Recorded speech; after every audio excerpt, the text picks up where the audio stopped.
Moving on. All right, we're going to call this to order. Damn it, man. I was just thinking the Road Runner. I mean, you can't even do that.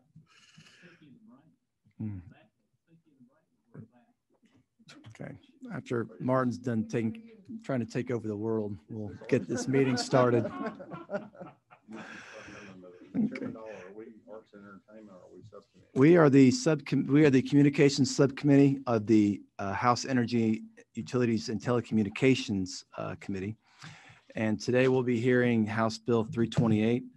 We heard this bill last week. There's been some work on it. I think most parties are happier with this version. I'm going to let the author speak to the bill, speak to the changes. I am going to allow for comments, so we do have a sign-up sheet. And if this bill should pass, we will be rolling into full committee, and there will not be any comment in that committee. So this will be the forum, the opportunity for that. And with that, I am going to recognize the author to speak to the bill. Thank you, Mr. Chairman. Members, we have before us today House Bill 328, LC, actually the substitute to House Bill 328, that's LC 364647S. I'll reiterate some comments from the other day. I think we met last Friday, and if I say this one more time, it's going to sound like a broken record. But members, we've seen this bill before. We've seen it a lot of times. This passed out of full committee last year. It didn't make it out of rules. We have the COVID situation, but we have great faith that this bill will now move with your support. So what is this? In a nutshell, this bill is going to lower the fees that telecoms pay to put their infrastructure in the right of way, eliminating a loophole that's largely incited by government tax maximizers. In short, if an infrastructure provider doesn't have a retail end user, Georgia Code pushes use a base GDOT rate from the 1980s that is out of date and, in my opinion, out of touch. The bill is supported by Verizon, AT&T, the Georgia Telecommunications Association, which is most of the rural telecom providers, Crown Castle, Zayo, Windstream, and others. We had met out Friday. We did have some comments and testimony on that day from some of the local governments and others, and we have incorporated many of those changes into the bill. And Mr. Chairman, I believe we move forward with a consensus, and I'll leave it there. Okay. All right. Do we have any questions for the author? Okay, Chairman Morton. How does the gentleman feel about DOT, what DOT charges for the same service? Right. So we addressed this Friday, and so let me say this. This bill in no way creates parity.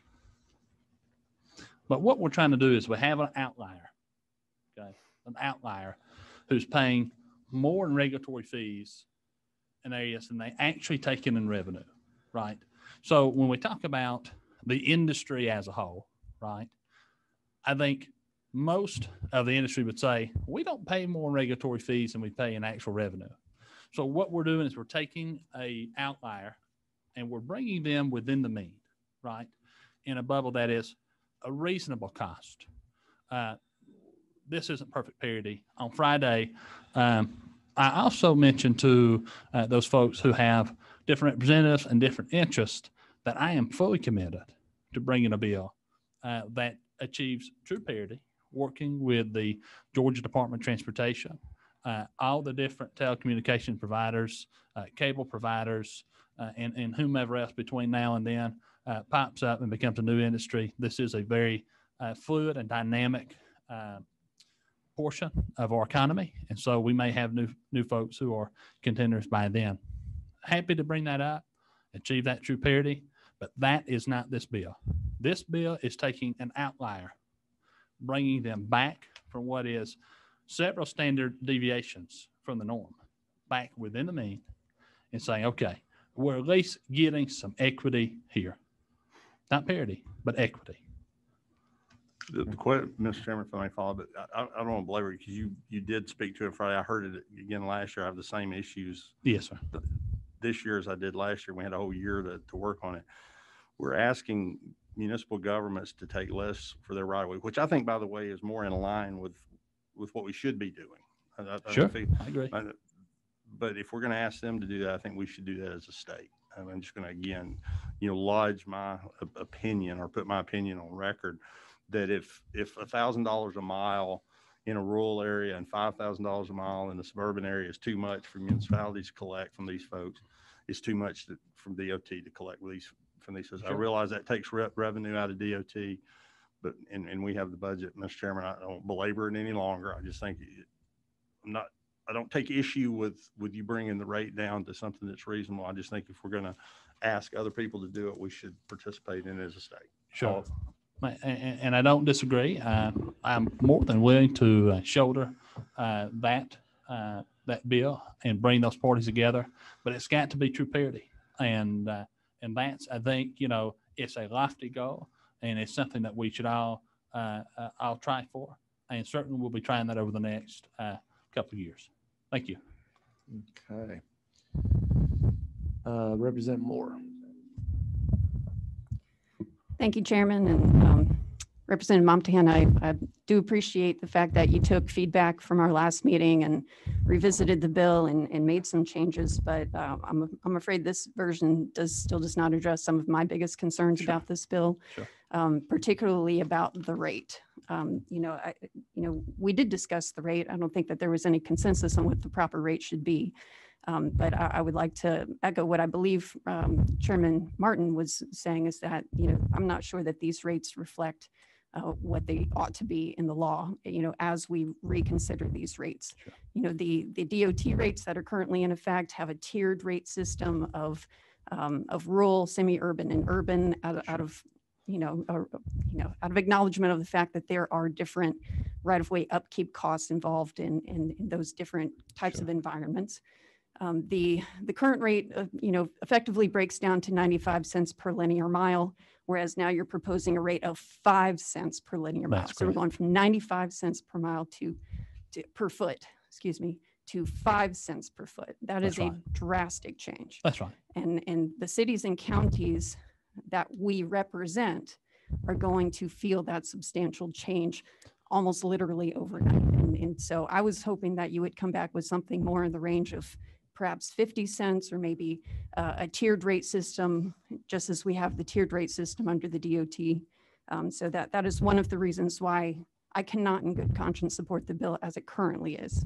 Of course, I'd love to see a substitute offered. That's beyond my power to do so at this time, but those are my concerns. Sure. And I understand. I think this is going to be a policy-driven decision, right?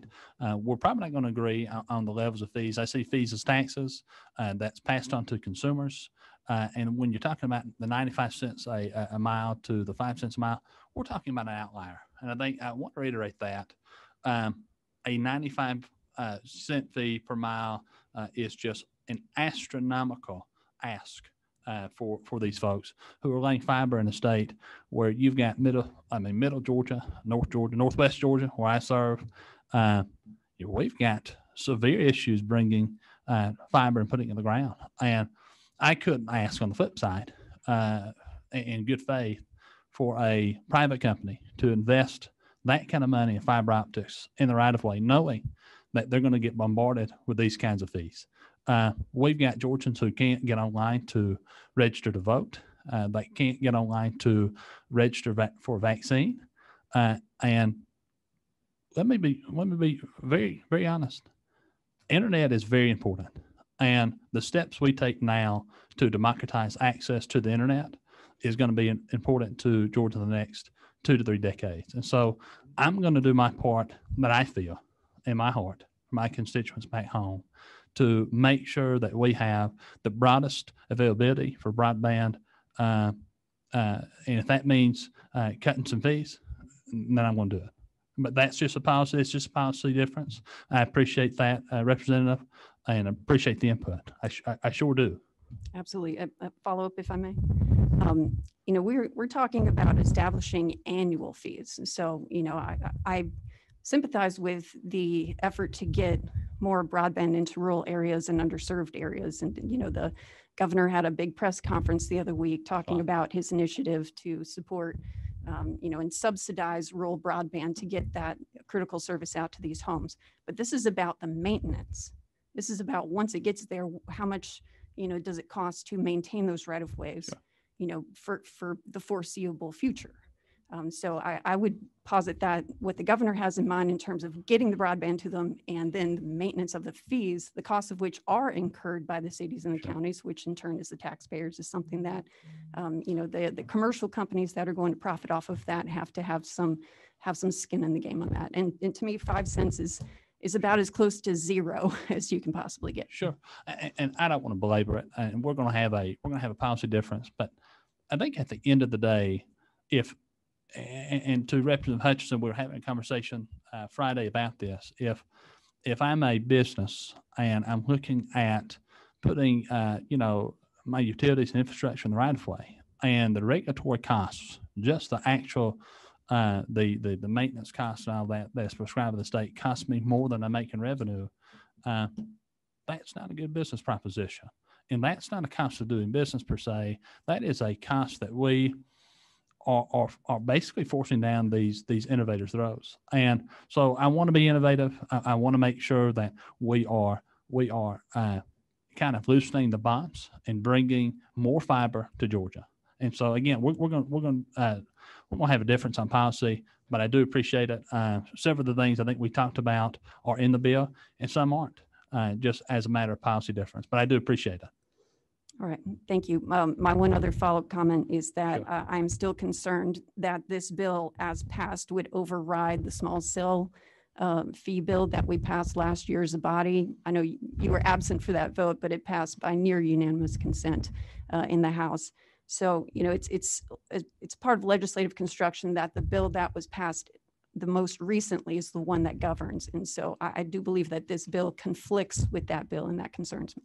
Sure. And I think when we researched that issue on the small cell, there's also the inverse that would preempt actually what we're trying to do here. Right. And so again, I think it's going to be a different policy, but I do appreciate your input, and hopefully we can move forward with a good bill here. Thank you. Okay. Representative Hutchinson. Thank you. I have a comment and a question. Many people might know that I've been an advocate for small businesses doing business with the state of Georgia since I've been elected. And a lot of the rates, reimbursement rates, when you're contracted for the state of Georgia, some activities are reimbursed at a lower rate where you lose money, and then other activities might make up for it. So at the end of the day, you're whole, sort of. That's the short of it. So it just feels, if we're going to do this for this one instance for large entities, we're going to have to look at all contractors to make sure that reimbursement rates match. And I guarantee you that a lot of them won't. But my question is, should this pass? I mean, the idea is that we're going to lower the rates, and that AT&T is going to, or all these entities are going to bring broadband to rural areas. Are there any deliverables that we can measure to see that they've done this, or are we just doing this and just hoping and praying that it happens? Well, I want to try to answer the first part. I don't know if the contract reimbursements are germane to the conversation we're having. We'll restate that in just a moment, if you will. I'm happy to answer any question. As far as the second portion, it's my opinion. I think we've seen it that lower regulations and especially regulatory fees encourages growth in the market and new entrants. And so when you're talking about broadband, and this is something that, again, when I go out and there's a place in my district called Burnt Hickory, and we have roads where we've got folks who don't have any internet whatsoever, none. They can't get cell phone service. They can't get DSL. They can't get broadband. They can't get, satellite. They can't get anything. Nothing. There's nothing available. I have residents in my district who live in the southwestern portion of my district who, when I was going door to door and talking to these folks, he said, Martin, go 2 doors down that way, they've got internet. 2 doors down here this way, they got internet. They got it, but we don't have any internet. And so I guess the idea here is there is a large market out here, and it's our responsibility to do everything we can to make sure that government isn't in the way of delivering broadband access to our constituents. And so that's what I intend to do with this legislation. I do have some portions that are starting to get served by these small cell 5Gs.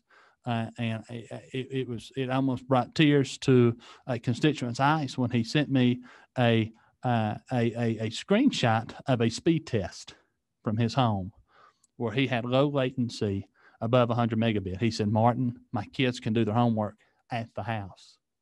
So that is the crux of this bill, right?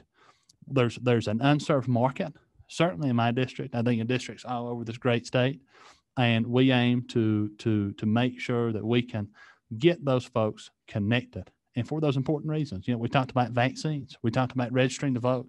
We talked about the $1 million education you can get on the internet, as opposed to the to having to go to the encyclopedia on your bookshelf. It's an important measure. It's an important policy decision we're trying to make here. And but I do appreciate your questions. Thank you.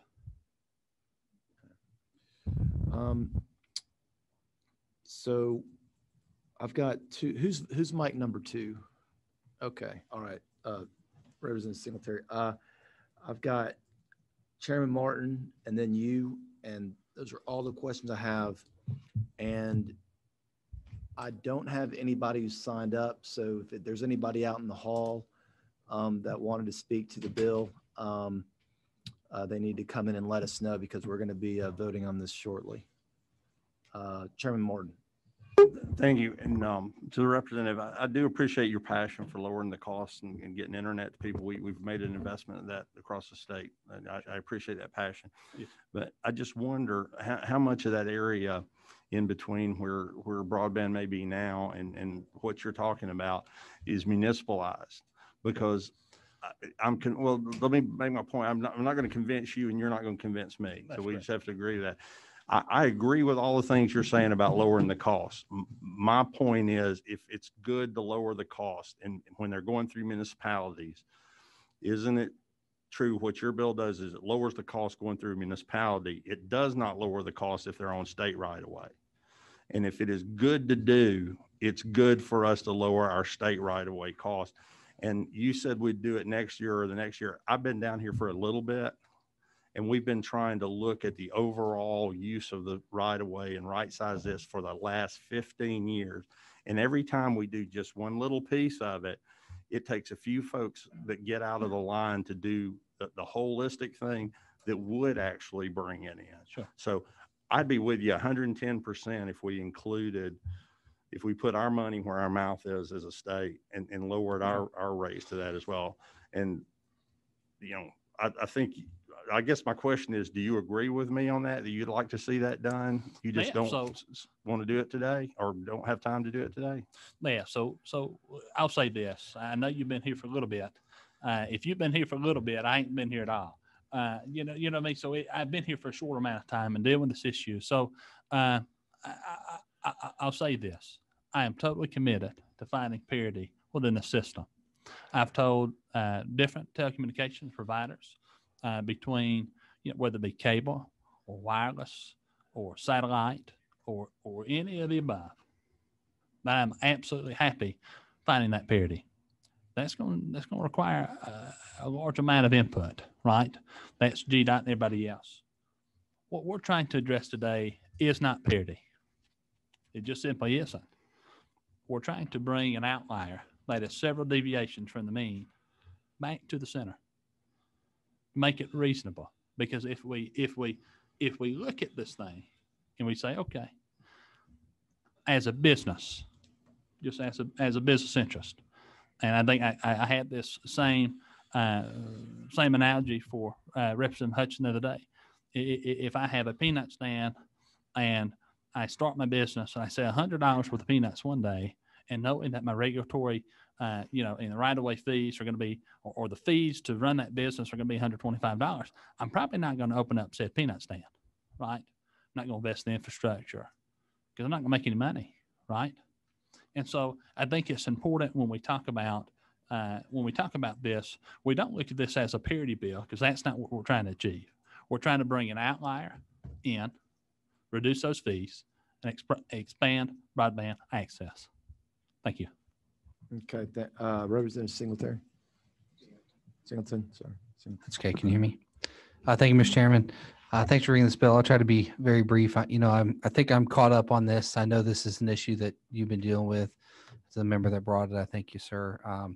I just wanted to ask, I apologize for a kind of a specific question, but based off of what people have been asking before, we heard from GMA and some of the kind of the hypothetical negatives of the bill. But now this has been adjudicated for quite a while. And so you've had plenty of input from the outside. So I just want to know if any municipality has approached and let us know that if we did pass this bill, the fees they collect would be insufficient to cover the maintenance on those right-of-ways. Thank you, Representative, for that. I have not heard from a municipality I talked to. I had my city reach out to me, as well as some others, and that was not the comment that I had received from them. They did not mention that this would be insufficient to cover the right-of-way. So thank you very much for that question. So I don't like to make assumptions, but that is not a question that I received. Awesome. Thank you. And Mr. Chairman, just for if you'll allow me, the reason I asked that is because I've had conversations as well. And while we all, I think, acknowledge there's a revenue reduction portion of this for municipalities, so far, everyone I have spoken to mirrors what the representative is saying there, essentially that there is a revenue reduction, but they still have sufficient revenue to actually pay for the right-of-way maintenance as required, even though we're bringing this back into the mean. So I just wanted to ask that question. Thank you. Okay. Thank you for the comments. Okay. And we have one group that would like to address the bill, and I'm going to ask GMA if they could keep their remarks somewhat brief, because the chairman announced that the full committee was going to be starting at 3:30, so we're kind of on a little bit of borrowed time right now. So with that, I'll recognize GMA. Are they here, or are they going to be? They're virtual. Okay. All right. Thank you, Chairman Dollar. Can y'all hear me okay in the room? Yes. Great. Good afternoon, Charlotte Davis with the Georgia Municipal Association. Appreciate the opportunity. Round 2 here in a hearing to provide comment. We did have an opportunity to be in committee on Friday and kind of speak to some of our concerns on the bill. But because we're short of time and the discussion today has been focused on the rate, I just wanted to circle back to that. We were able to submit comments and actually new language on really 3 provisions of the bill that we have concerns on, the rate being one. And I just really want to highlight the comments that Chairman Martin made. We're in agreement completely. The rate as it is now in current law is set by the DOT. And we know it's 5,000 miles in urban areas and 1,000 in rural areas.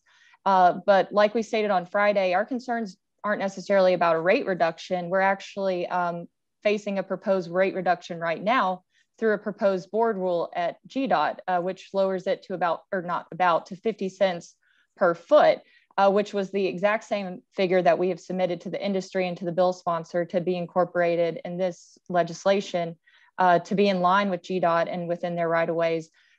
That's still compromise. It does untangle us from the GDOT rate structure, which again is set by rule. And the other important point we want to make is we are talking a lot about broadband service, and that's something that our municipalities, particularly rural, are keenly interested in as well. But this bill only lowers the rates for wholesale providers where there is absolutely no retail customer being served in a jurisdiction. So an easier way to think about that is there's no household that's being served. There's no business that is being served. This is purely for use of the public right-of-way. It would be a different conversation if this was for broadband service. There is an option currently in law in this code section that allows for broadband service at a lower rate. It's 3% of gross revenues, and companies make those business decisions whether or not they're serving customers within cities. So that's an important point to make in understanding why our association is not going to be able to support this rate reduction. Chairman Dollar, we do have one other concern if there's time. It gets to Representative Moore's comments on concerns about how this legislation, if it were to pass, would override or potentially impact other portions of existing law that also or speak to rates and permit fees that municipalities currently are being remitted. Do we have time, Chairman Dollar? I'm gonna allow you, if you can again make your point without belaboring it. I'll allow it. Sure. This was also reflected in the language that we've submitted on Friday. Our General Counsel, Rushi Patel, is actually on the line, and I'd like to defer to him if possible. It's a very small change that we're requesting. Sure, and hopefully everyone can hear me. This is Rushi Patel. If you look at line 185 of the legislation, there's actually current language in the current statute, which is paragraph 10, so it's 180 to 185.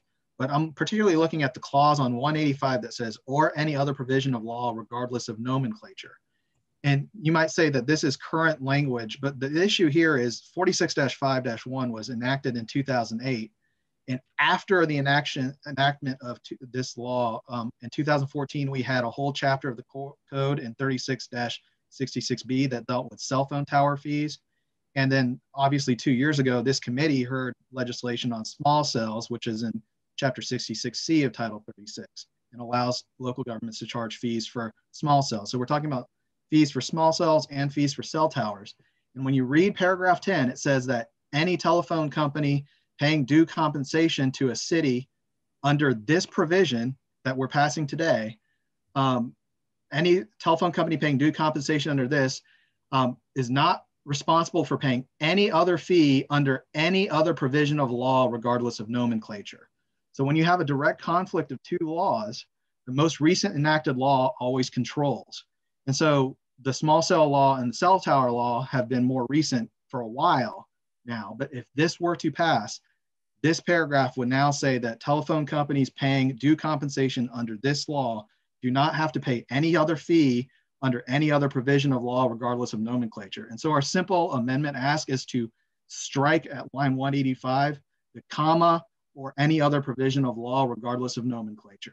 Because right now, there doesn't seem to be any reason for that clause in there, because they already have listed out specific code sections dealing with municipal franchise fees right before that. And I'd be glad to take questions on that.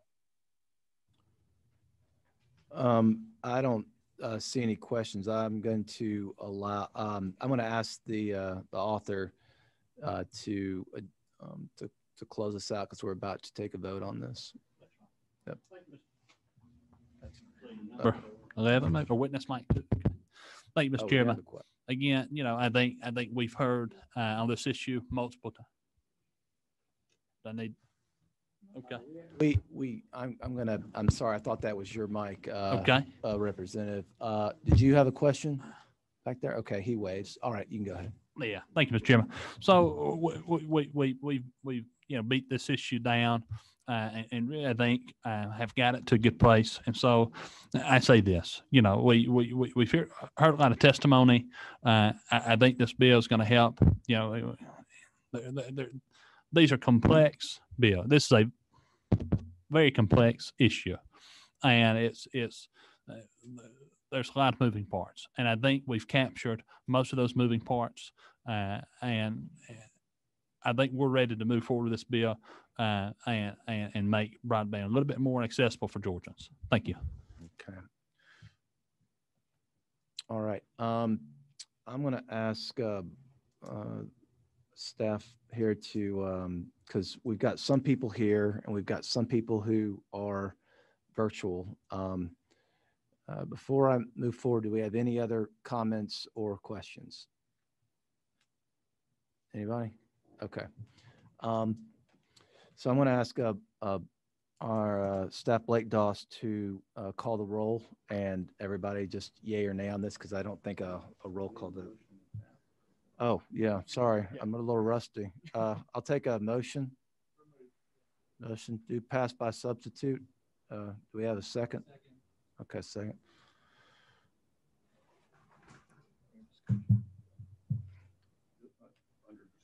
Yeah, any discussion? Mr. Chairman, I'd like through you direct and ask, or if you so choose, ask our attorney if she concurs. I have concern if the gentleman from the attorney from GMA is correct, if by paying a fee under this section inoculates a company from any other fees. I don't think that's the gentleman's intent, and that would cause a problem. And if we're going to hear this next immediately in full committee and head it on out to rules, I think it might be prudent to get our counsel's opinion as to that. It would be good for me to hear an opinion if you direct her to answer. Yeah, I'm fine with that. I sought the same advice, the same counsel today, and I'm happy to have legislative counsel give an interpretation.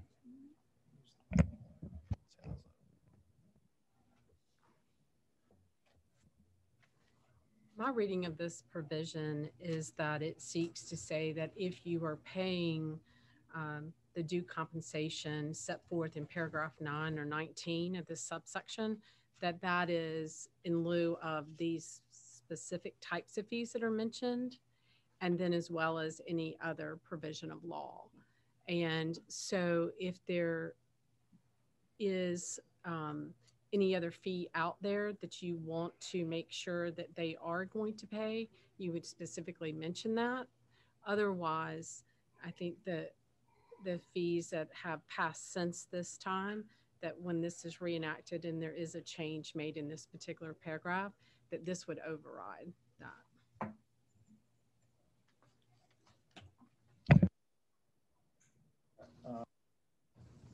Chairman Martin, go ahead. So in layman's terms, I'm not an attorney.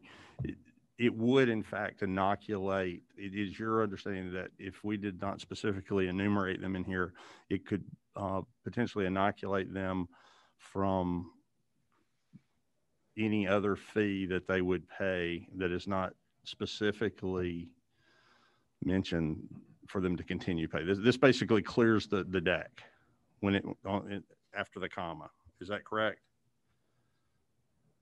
I mean, I think I'm just repeating what you said. I just want to make sure I heard you.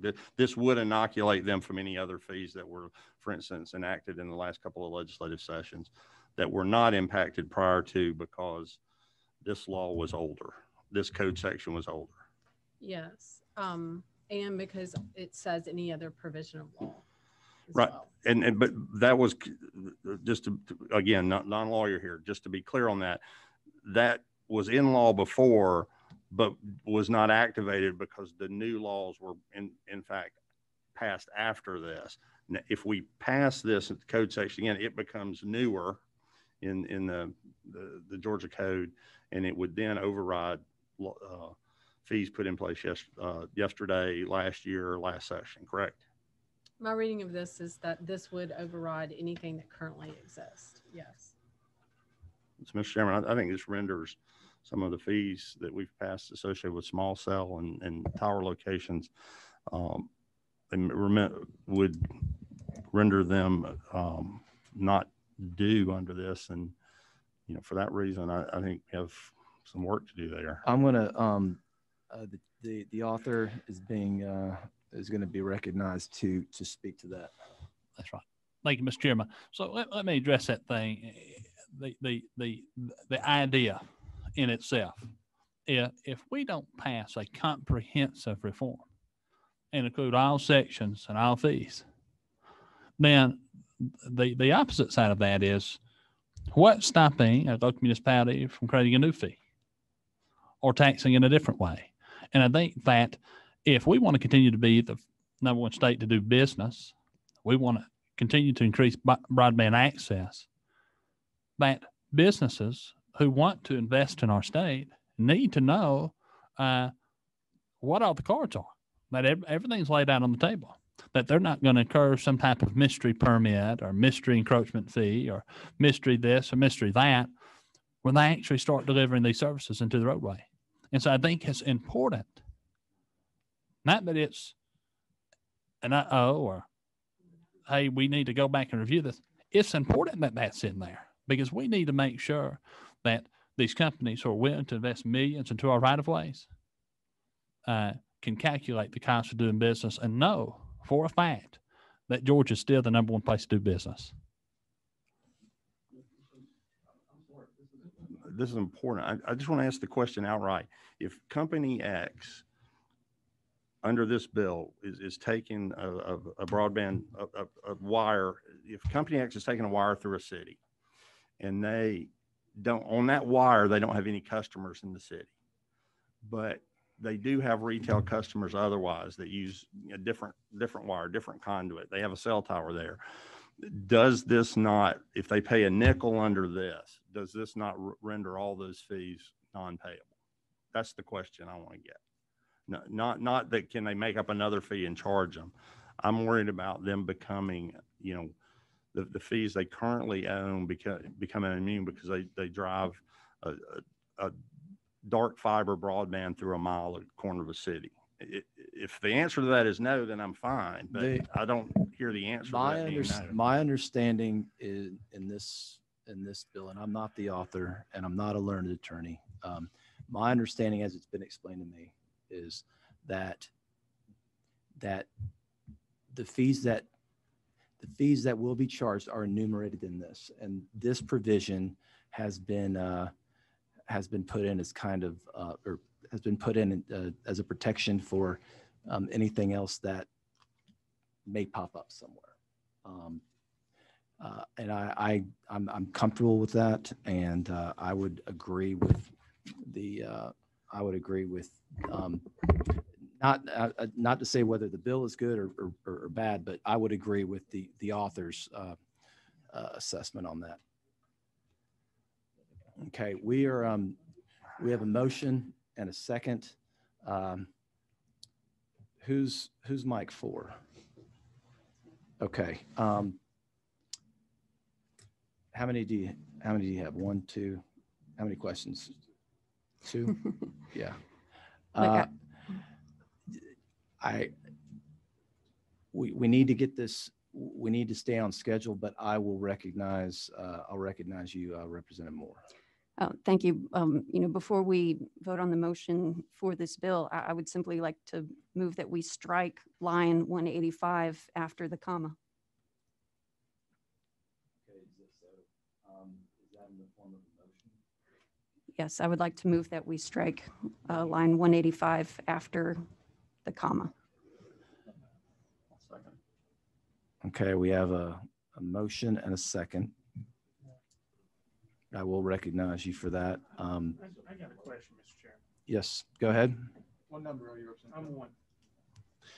I understand the intention of there are some very specific things that we've done in Georgia law that we want to make sure we protect, like the small cell language. But what I'm not comfortable with is wholesale striking after the comma, because I think that may be too broad of a net.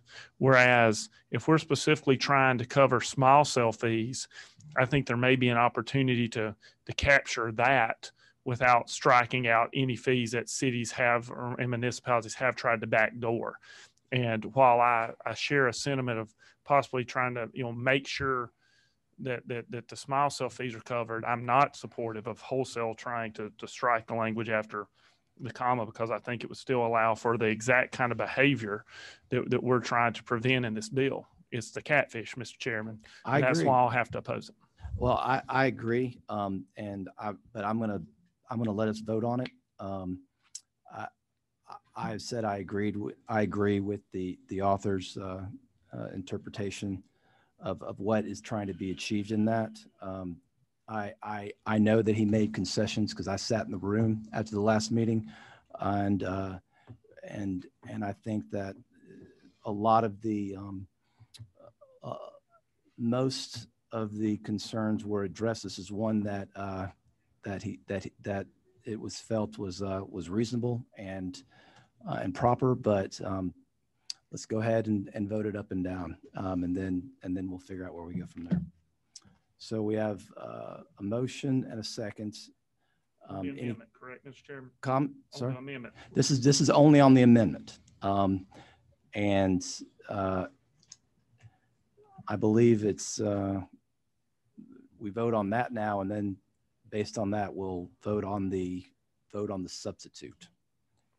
So go ahead and call the roll. Representative Anderson. Yes. Representative Dickey. No. Representative Dickey. No. This is on the amendment. Representative Frazier. Yes, is this for the amendment? Yes, ma'am. Yeah. Sir? Okay, so we're just going to start over. We're voting on the amendment. This is, just to be clear, this is on the amendment. This is on the amendment proposed by Representative Moore. To strike. Can you restate the amendment, Mr. Chairman? It is to strike everything after the comma. So that comma will be struck, as will on line 185, page 8. It would strike the comma and the line after that, or any provisions of law regardless of nomenclature. That would be struck in this amendment. So with that, we're going to, this is a learning kind of process for all of us here. I'm going to have Blake call the roll with this, again, just on the amendment by Representative Moore. All right, Representative Anderson. No. No. Representative Dickey. No. Representative Frazier. Yes. Yes. Representative Hatchett. No. Representative Hutchinson. Yes. Yes. Representative Kelly. No. No. Representative Kennard. Yes. Yes. Representative McLaurin. Stepped out. Representative Montahan. No. No. Representative Moore. Yes. Yes. Representative Singleton. No. No. Representative Williamson. No. No. Representative Martin. Yes. Yes. 7-5.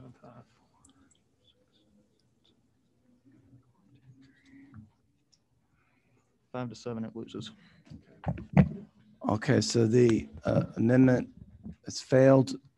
We now go to the question before the committee is on passage of the bill by substitute. All the members have that in front of them. I'll ask Blake to call the roll for, this is for passage of the bill by substitute. Representative Anderson. Yes. Representative Dickey. Yes. Representative Frazier. No. No. Representative Hatchett. Yes. Representative Hutchinson. No. No. Representative Kelly. Yes. Yes. Representative Kennard. No. No. Representative McLaurin. Stepped out. Representative Montahan. Yes. Representative Moore. No. No. Representative Singleton. Yes. Representative Williamson.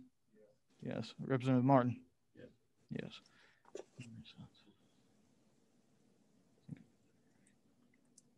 It passes. So the bill is passed, and with that, I'm going to adjourn the subcommittee. Chairman Parsons asked me to chair the meeting. Vice Chair Gullett is he's presenting another bill, so I will be chairing the full committee. So we are now in full committee.